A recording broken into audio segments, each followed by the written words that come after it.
முக்கியமாக கொஞ்சம் பணம் ஓரளவுக்கு சம்பாதித்து விட்டவர்கள், அதாவது ஒரு தேவைக்கு மேலேயே நிறைய பேர் பணம் சம்பாதிச்சிடுறா.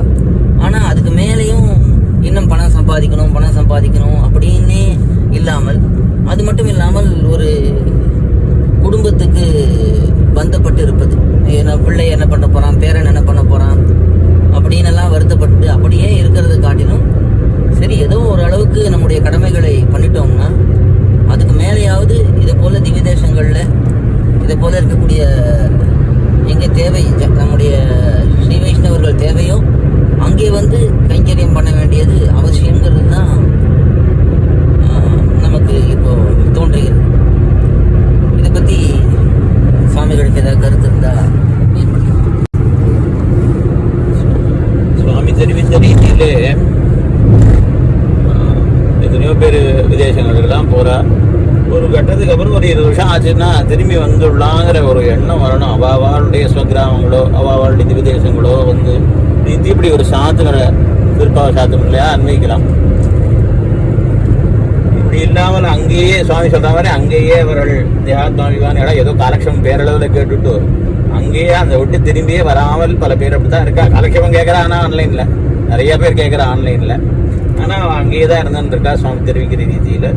நாம் பார்த்தோமானால் பல திவ்யதேசங்களிலே ஒரு தலையை பண்ணுறது கூட மனுஷால் சரியாக அமையறதில்லை. இங்கே இருக்கிற நிலைமை அங்கே போனவாறு தான் வரணும்னு நான் சாடின்னு சொல்லலை. அது அப்படிப்பட்ட நிலைமையும் இருக்குது பல விதேசங்களில். கைங்கிறதுக்கே மனுஷால் இல்லாமல் இருக்குது. ஆகையினாலே இந்த கைங்கரியம் பண்ணணுங்கிறது ரொம்ப முக்கியம். வெறும் காலக்ஷேபம் கேட்டுட்டு போகிறதுல ஒன்றும் அர்த்தம் இல்லை. அந்த காலக்ஷேபம் கேட்டதுக்கு என்ன சேஷத்துவம் இல்லாத போது ஒன்றும் கைங்கரியம் பண்ணாத போது இவருக்கு அகிஞ்சித் சேஷத்துவம் அனுபவத்தின்னு கைங்கரியமே பண்ணால் வெறும் கேட்டுட்டே இருக்கிறது ஒன்றும் பிரயோஜனம் இல்லையே. அதனால கேட்டதுக்கு சேர அவர்கள் கைங்கரியத்தில் அன்வைக்கணும். அதாவது பல பேர் கேட்கறதே கைங்கரியம் நினைச்சுட்டு இருக்கா. அதுவும் எம்பெருமானுக்கு உகப்ப கொடுக்கும். நம்ம பத்தி ஒருத்தன் நம்முடைய அடியவன் கேட்கறான்னா அது எம்பெருமானுக்கு உகப்ப கொடுக்கும். ஆனா அது மட்டுமே உகப்ப கொடுக்குமான்னா அது கிடையாது. அதாவது கேட்கறதுக்கு பிரயோஜனம் அது அனுஷ்டானத்துல வரணும். அது இப்ப என்ன ஆயிடுறதுன்னா பல சமயங்கள்ல சூழ்நிலைகள் சௌகரியங்கள் பலருக்கு பழகிடுறது. ஒரு குறிப்பிட்ட சூழ்நிலை இப்ப நம்முடைய ஒரு கிரகத்துல இருக்கும், ஒரு நகரத்துல ஒரு அடுக்குமாடி கட்டடத்துல ஒரு 2 பெட்ரூம் 2 பெட்ரூம் அப்படிங்கிற மாதிரி ஒரு இடத்துல இருந்துட்டோம்னா நமக்கு ரொம்ப சௌகரியமா இருக்கு. நமக்கு எல்லாமே ஃபோன் பண்ணினாலே எல்லா பொருள்களும் வந்துடுறது ஆற்றுக்கு.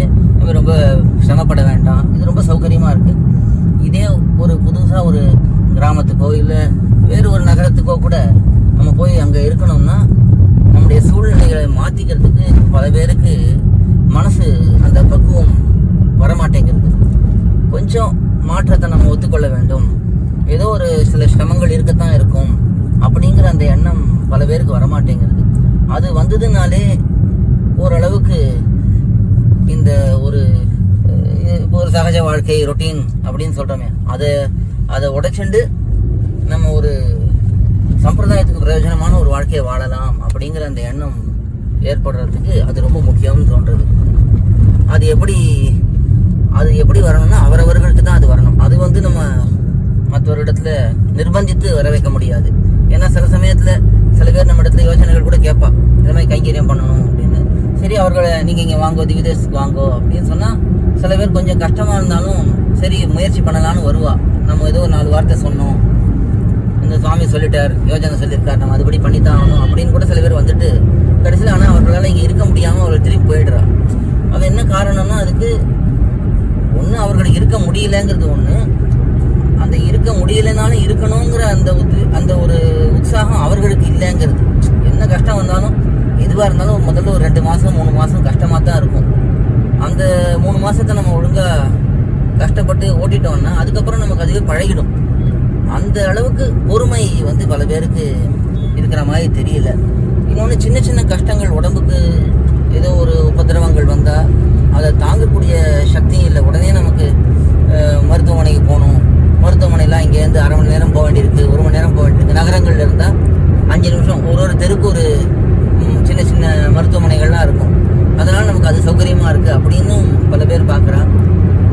ஆனால் அந்த மாதிரிலாம் அவ்வளவு நம்ம ரொம்ப யோசிக்கணுமா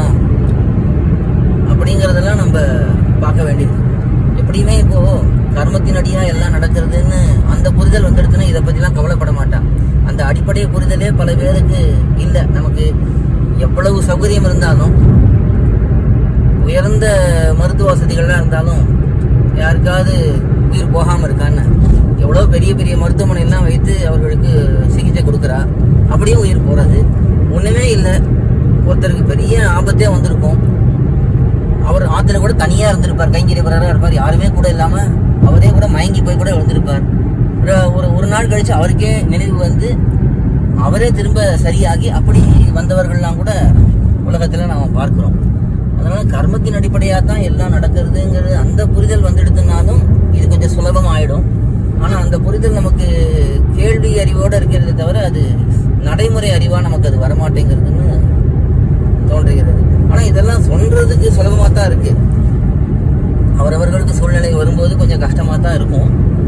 இருந்தாலும் இது போல விஷயங்கள்லாம் கொஞ்சம் பரந்த நோக்கோட யோசிச்சா அதுக்கு சில விடைகள் கிடைக்கும்னு தோன்றுறது.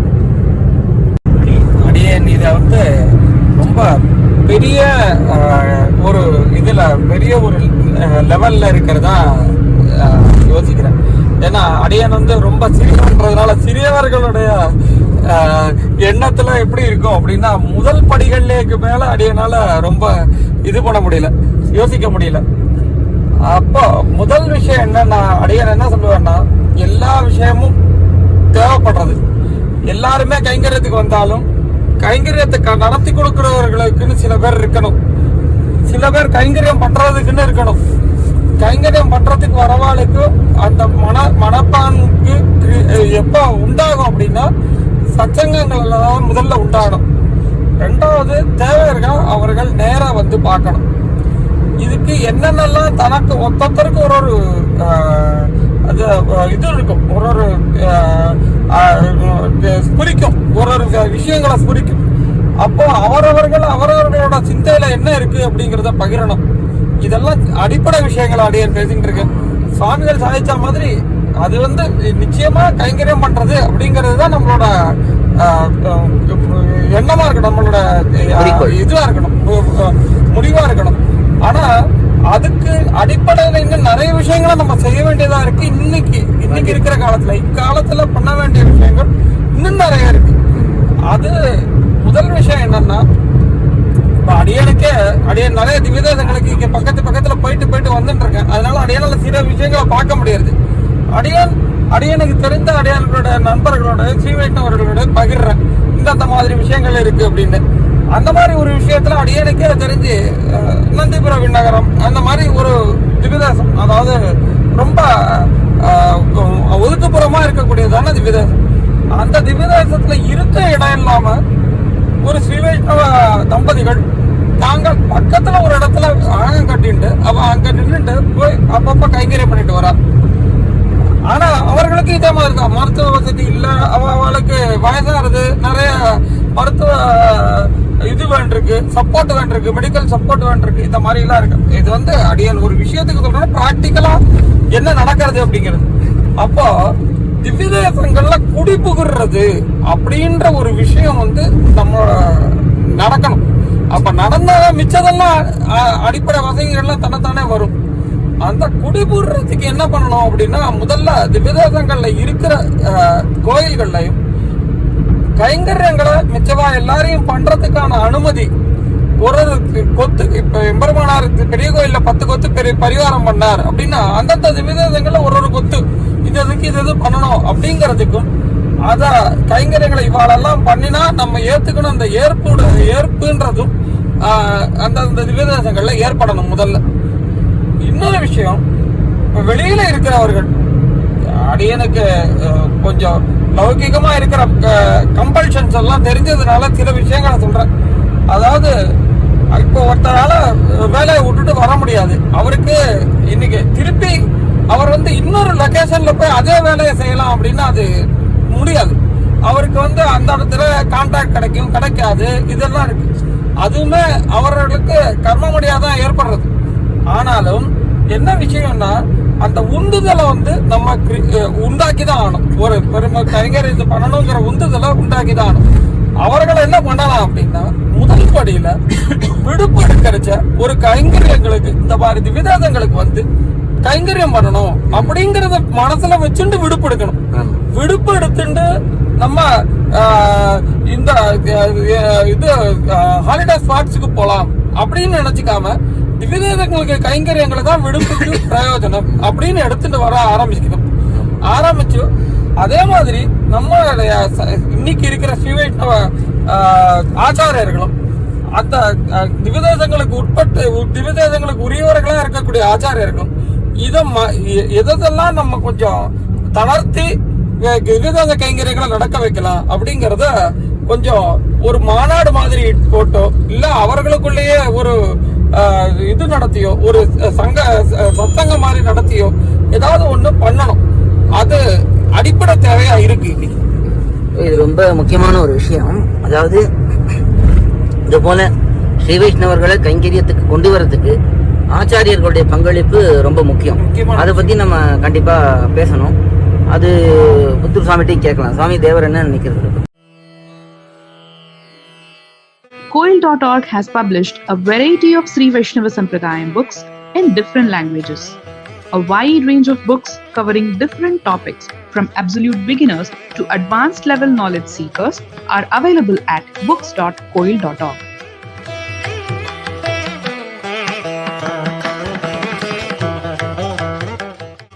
Books can be ordered via email koil.org@gmail.com or WhatsApp. For details, please contact mobile numbers 8220-151966, 9600-595273